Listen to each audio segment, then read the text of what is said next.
You and I had talked before about there being kind of different pages, marketing, thought leadership, salespeople, they're always on different pages. And it's very true. Many of the organizations that I support are stovepiped. They put thought leadership and the marketing people doing their critical work, but either not collaborating with the sales team in that process, or frankly, the sales team is ignoring it and it's not part of their process. So there's no way for a company to be sustainably successful when you let that happen. I do see it changing for the better. Like we said, a lot of companies are building that commercial team and a revenue engine. And it doesn't necessarily mean that they're combining the functions, but they are putting them into that unified commercial engine that works together, that's measured on common goals and focuses on customers to guide that work together.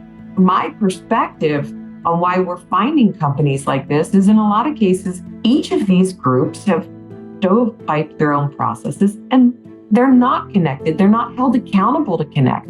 They're not held accountable mutually for how it affects the top and bottom line, because that feels too salesy. I didn't sign up for sales. Only sales seems to own the number.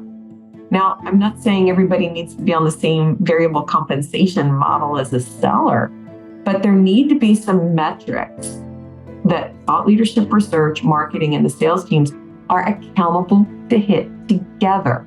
Now, I like that to be in the form of pipeline metrics from the very beginning of awareness all the way through, but that's a common and direct link to the right kind of revenue growth. And when you do that, thought leadership research and marketing, the marketing built around it, become more than a desktop exercise that sellers say, yeah, maybe I'll use it, maybe I won't, or I'll just change it.